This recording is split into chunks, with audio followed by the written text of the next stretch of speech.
Welcome to the Afterlife Podcast. Your host, Pooja Chilukuri, and today I'm honored to be in conversation with Carolina Fahlbusch. Carolina is joining us all the way from Malta. Carolina is a transformational coach and intuitive guide dedicated to empowering sensitive souls, leaders, visionaries, and anyone ready to embrace deep transformation. Blending science, energy work, mindfulness, and personal experience, she creates holistic, heart centered spaces for awakening, authentic growth, and self leadership. Welcome to the show, Carolina. Thank you, Puya. It's awesome to be here. We would love for you to share your story. I know you had some experiences as a child. So, without further ado, please take it away. Thank you. My mystical experiences started when I was a child already. I was seeing my guides, walk passing and taking care of me. I also had like dreams, I tend to say I'm a dreamer. So those kind of things. The other experience was that I was taken by my guardian angels, and they helped me cross the street because there was a bus coming, and so things like that, of that sort. And yeah, the biggest one actually was when I had this near-death experience also as a child, which kickstarted, yeah, the Kundalini awakening. And that was kind of, yeah, cool. When you were a child, how did you realize that it was a guide or an angel that was with you? Well, I saw them and they were so shiny, clothed in white. They show up in a way that it's understandable to us and Mhm. that we know this is what we are seeing. So they tended to have like a candle in the hands, holding a candle, clothed in white, shiny. So what is it gonna be? Yeah, You know what I mean? yeah. Right, right. So, you had a near-death experience also. Could you talk about that a little bit? Yeah, so it was a motorcycle accident that happened, and I was sitting in the back, and we hit a rock, and we flew basically a little bit, and that's when I actually got out of the body, and I don't remember anything now until I saw myself hovering above, and the motorcycle had landed on top of my body. And so the person was trying to take it off of me, right? And very concerned. And then I saw how they started talking like, wake up, and started shaking me and looking for pulse and all of that stuff, thinking that I was already gone technically. Mhm. And so then I remember um, this feeling of just being completely and fully in peace. Mhm. There was nothing disturbing me, no matter how this person was super concerned and, agitated. Everything was okay with me. I was just watching and hovering above everything. And so I just remember how I came back then later on and I saw this person and they were bleeding on the face. Mhm. And I was like, oh my gosh, you're bleeding. Are you okay? And this person was like, hey, are you okay? Like, hello. But yeah, it was kind of fun now. So yeah, there is this difference between children and like adult NDEs. Mhm. So that was my experience. And I just know that I am going to remember these missing parts at some stage, but other parts of the puzzle need to fall in place because I asked questions and they were obviously answered, right? But not, it's not for me to know that right now. Mhm. So yeah, Mhm. let's wait and see. Yes, though that's incredible. How old were you, Carolina, when that happened? I would say something between 5 and 7-ish. That's incredible, and you still remember hovering over your body. Um, that's an incredible experience. Did you feel scared? Like, No, not at all. not That's at all. exactly the point. Yeah, I you. was in complete and full peace.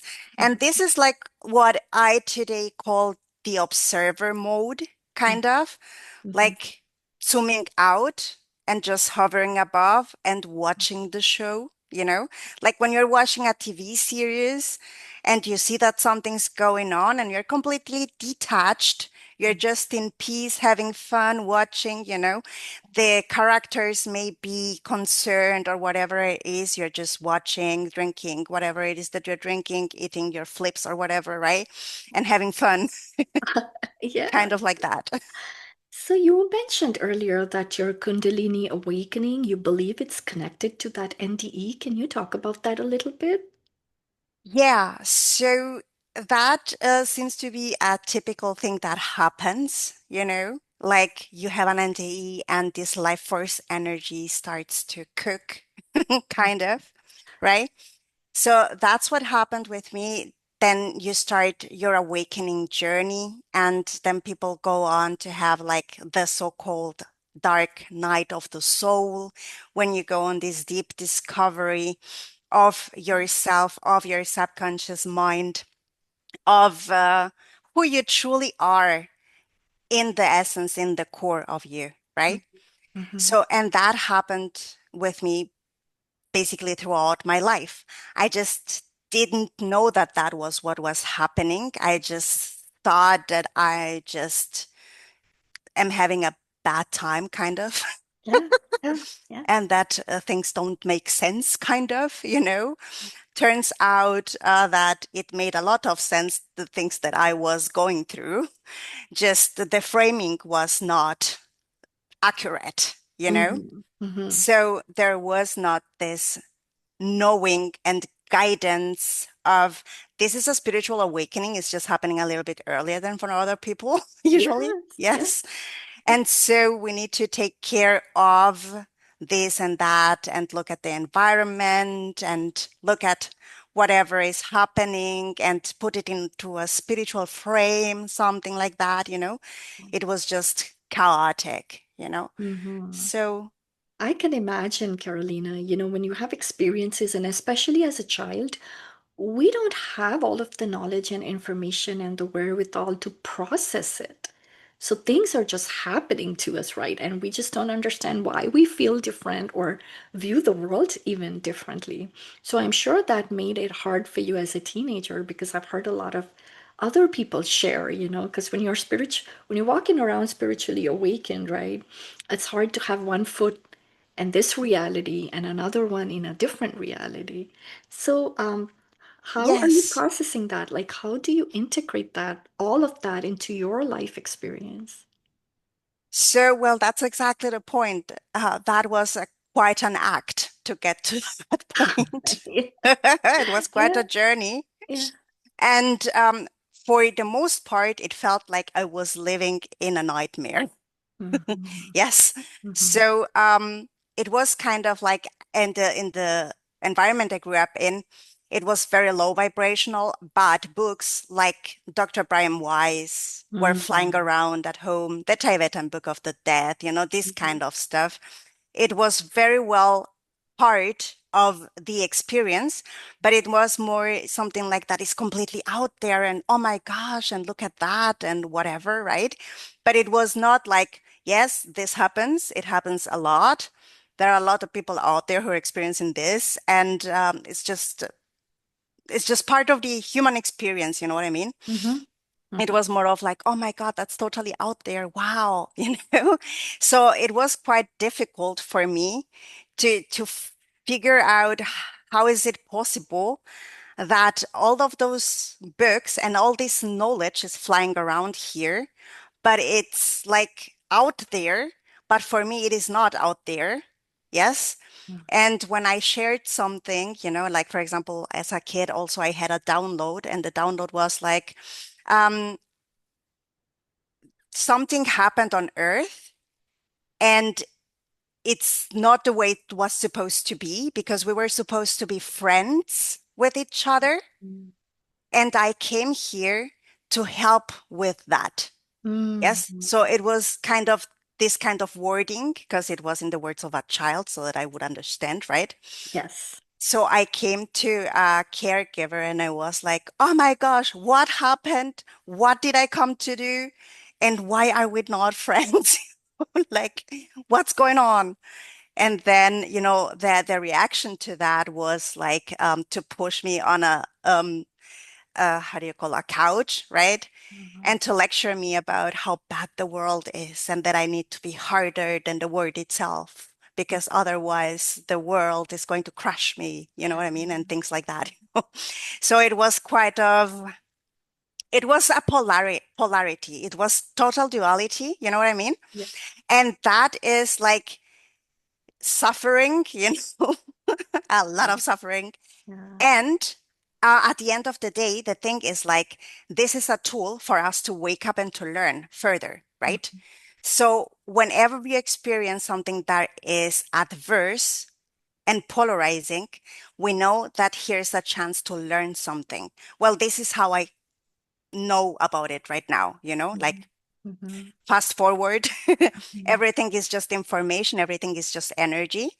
So it's about to find out what is the information that is hidden behind it. How can I utilize this information? Yes, Mhm. because when you have information and you understand the information, you get to knowledge, right? But in order to get to wisdom, where is this is the place we want to be, right? Wisdom. We need to get this knowledge, integrate it into our daily life, act upon it with discernment, heart centered, and then we get to wisdom, right? Mhm. But obviously, as a child, this duality was, as the illusion of duality was a little bit, yeah, Mhm. harsh. Yeah. It, listening to you did make me a bit reflected, Carolina, because often I talk to people such as yourself who are very gifted, who are very in touch with the other side. And their lives have often been very harsh and difficult. And living in a reality where, just like you said, the world is tough, you've got to be tougher, right? Whereas the challenge is through all that, keeping your heart soft. So thank you for being a part of that. And I know you help other people doing the same thing. So I do want to talk about your work a little bit because you went on to do an MBA and mindfulness and leadership and NLP and all of the energy work are helping people to get in touch with their authentic selves. So going back to this, right now on this planet, there is so much going on, right? And when we're sitting here talking about spirituality or being authentic, someone can push back and say, are you kidding? We're just trying to survive, we're just trying to pay our bills, and there's all this fear and anxiety going on. So, what would you say to that person, and how would you advise that person to even start taking that first step to get in touch with themselves? Okay, so I would start with Maslow, the Maslow pyramid of needs, Mm-hmm. which is something that is pretty, let's say, grounded. Yes, a grounded approach. Yes. And I would ask this person to download it and have a look at it, because survival is basically the base of it. Yes. You need to eat, you need to be clothed. Mm-hmm. You know what I mean? So those are the basic needs that we all require. Yes.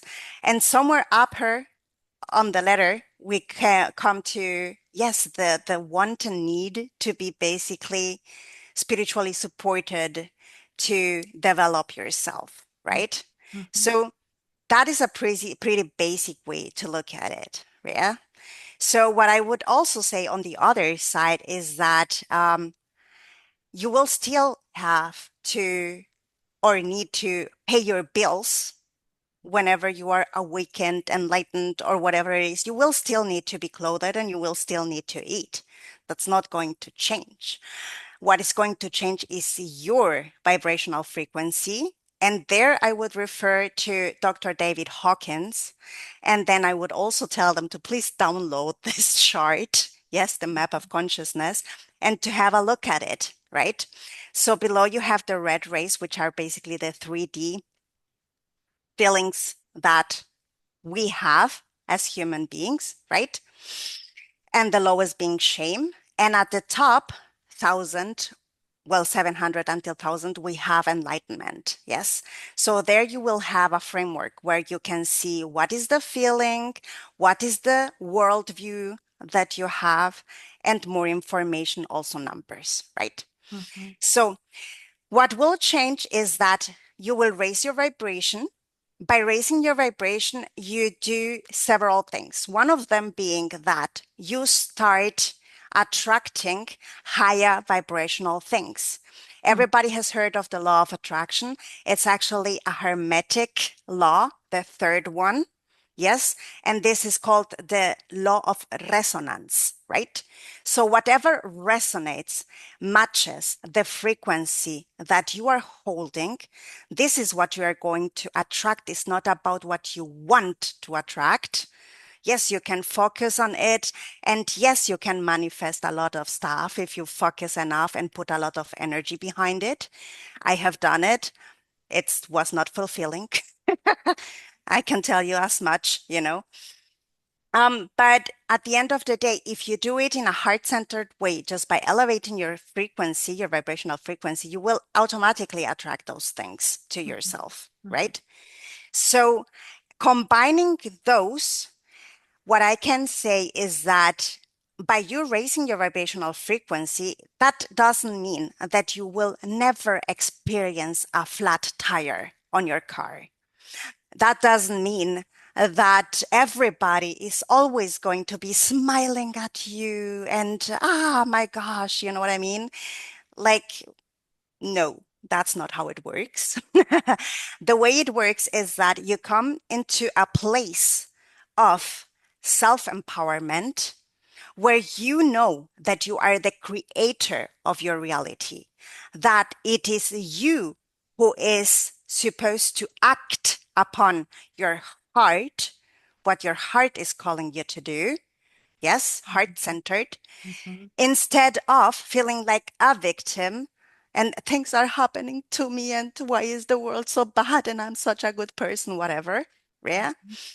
And you start knowing that everything is happening for you, meaning for your highest good and the highest good of all. And you need to find out, how is that happening for me? Is this teaching me something? Is this giving me some information that I need to acknowledge, that I need to act upon, that I need to turn into wisdom at some stage, right?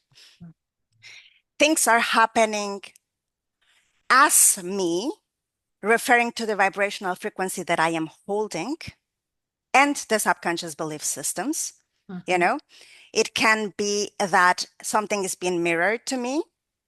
It can be that I'm judging something still that I'm seeing, or Mm-hmm. it can be that it's time for me to speak up and say my truth and say, stop, not like this. I'm sorry, you know? I'm sorry you're feeling this way. I'm sorry you're not feeling loved because you're acting in a not loving way. Mm-hmm. But it's time to say, thank you very much. I dislike this. Does not resonate with me, you know? Mm-hmm. It can be a lot of things, but this is between you and your heart and your higher self, you know?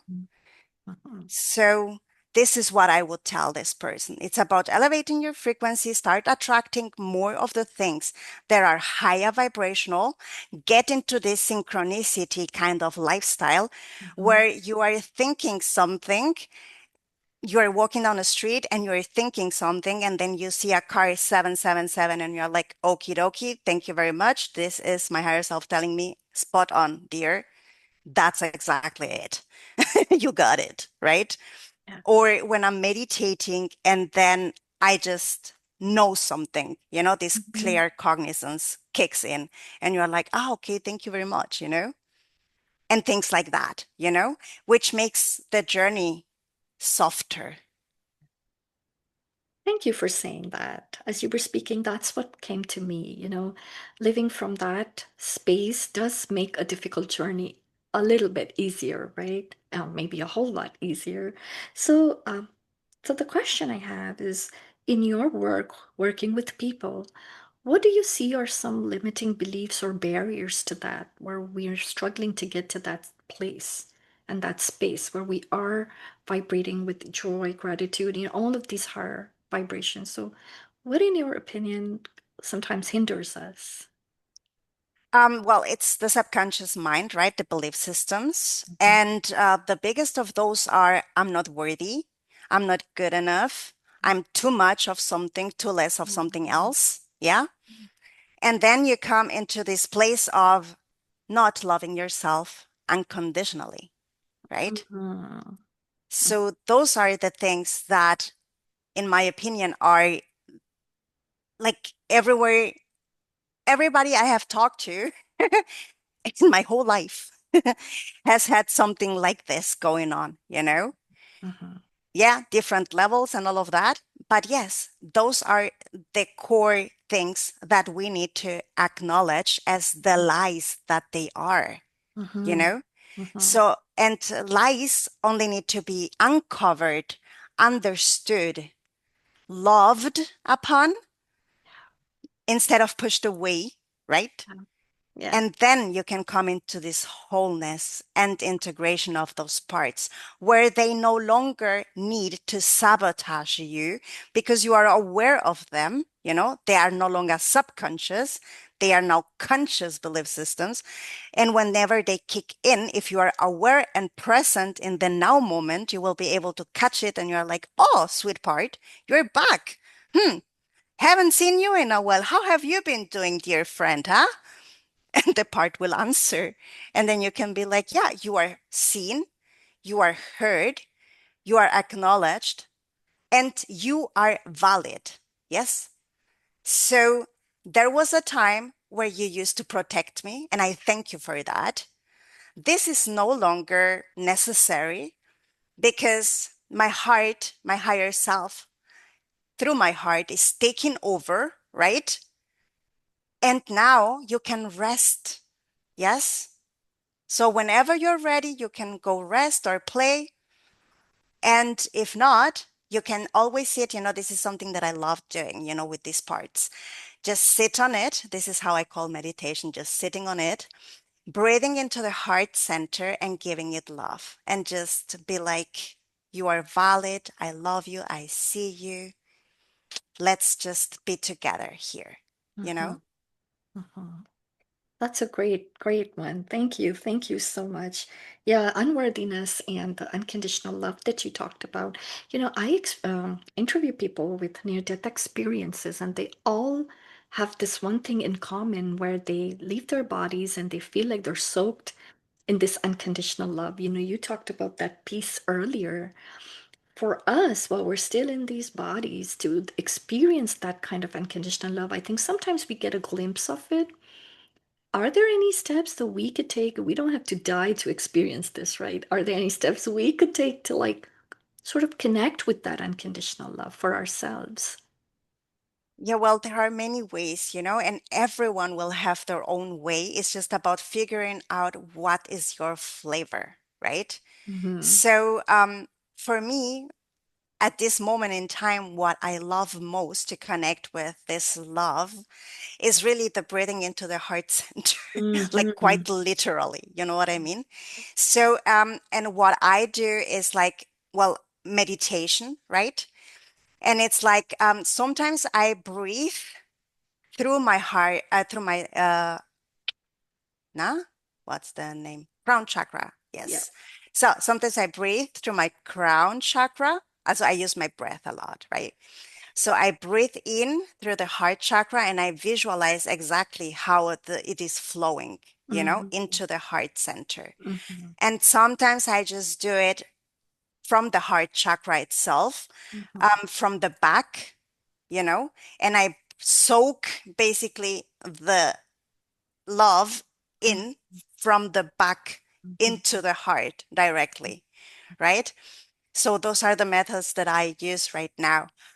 What I want to say is that this is something that I am just able to do like in recent years.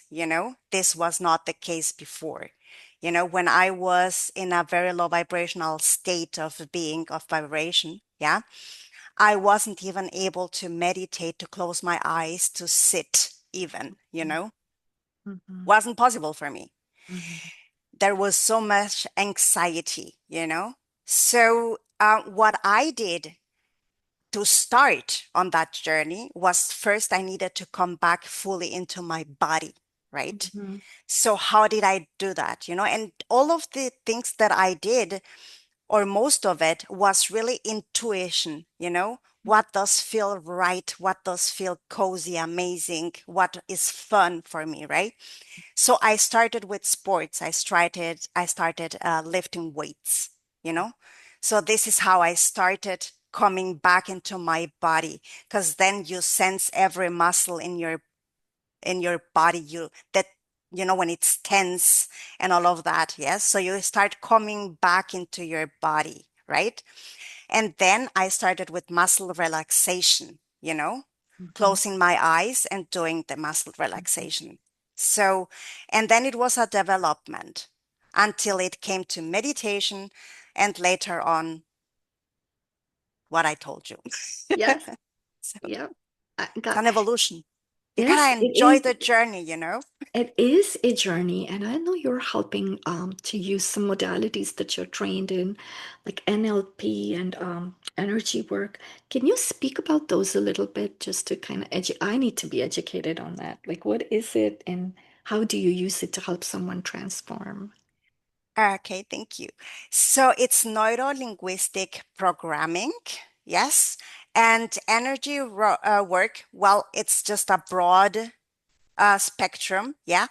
Reiki ties into that one, this kind of energy healing that a lot of people know about, Reiki.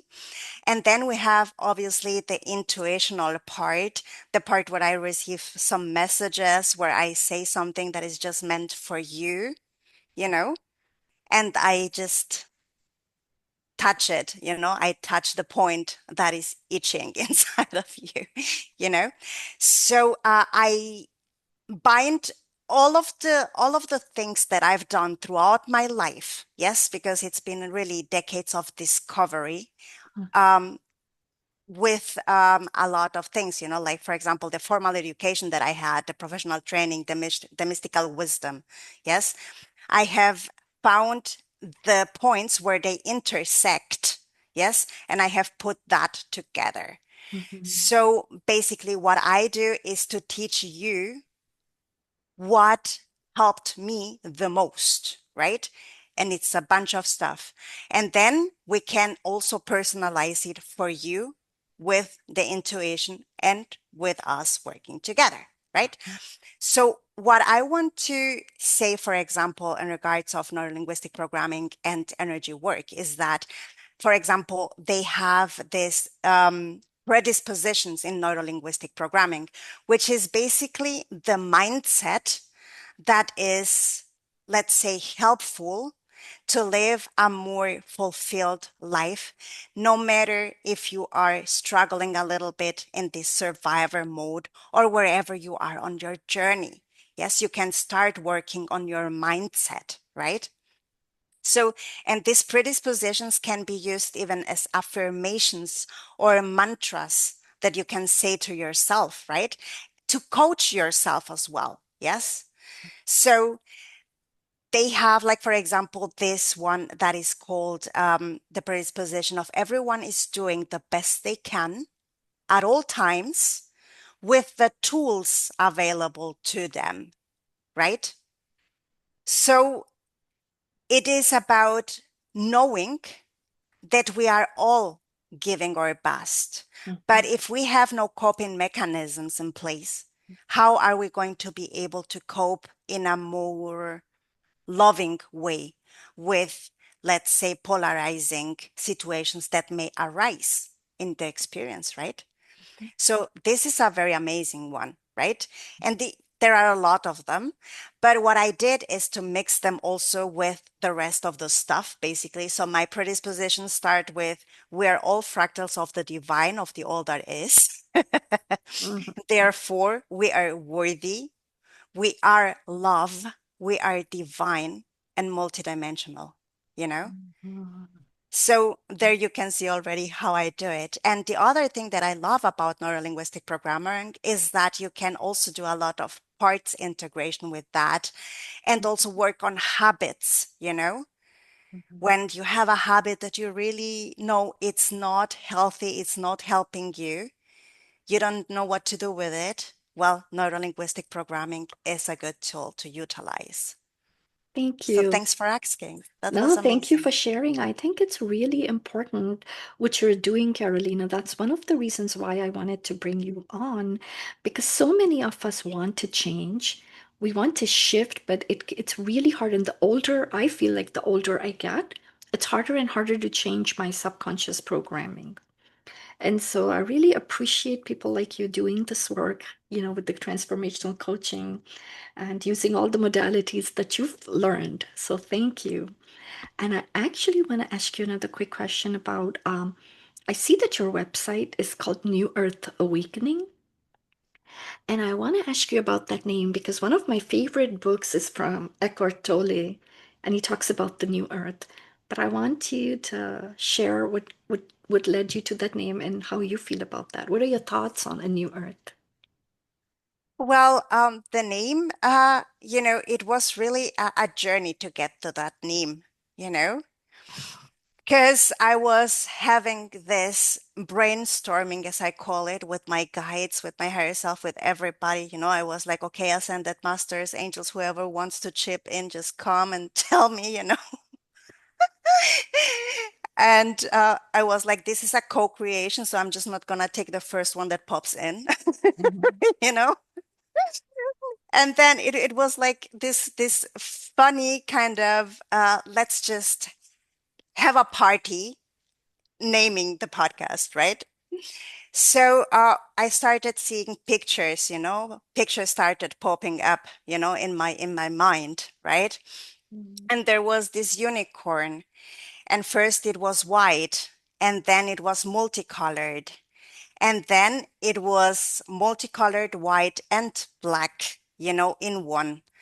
And it was basically saying exactly that, you need to basically unify everything, all the parts, because you know that the we tend to be fragmentalized by experiences that happen to us, right? So it was about bringing all that together, into one and being this amazing unicorn, right? Honoring our uniqueness, So, and this is how it kickstarted. And at some stage, we landed into this world that is like guided by the heart, where empathy is our superpower, right? Mhm. And this is how we landed finally at some stage to the New Earth Awakening. Yes, to the Yeah, name. very lovely.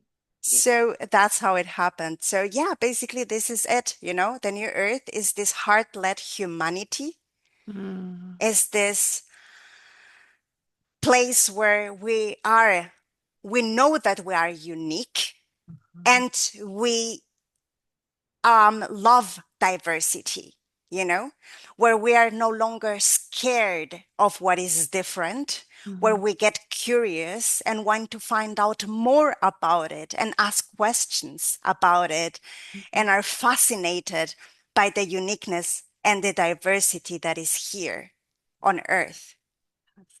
Thank you for sharing that. I know you said earlier that one of the things you felt called to do, right, is to make everybody friends. So that's part of the New Earth awakening. That's beautiful work, Carolina, and I hope that lots and lots of people cross your path. How can people find you? Like, what's the best way that people can reach out to you? Thank you, Puya. So, www.new-earth-awakening.com is the website, and you can book a discovery call in case that you are ready to step into your authentic self, live heart-centered and joyful, you know. You can also visit the YouTube channel, which is also New Earth Awakening, and I'll be glad to see you there and connect with you. And I am so glad you've taken the time to join us and share your insights, Carolina. And I wish you all the best. Thank you for being on this show. Thank you, Puya. Have a good one.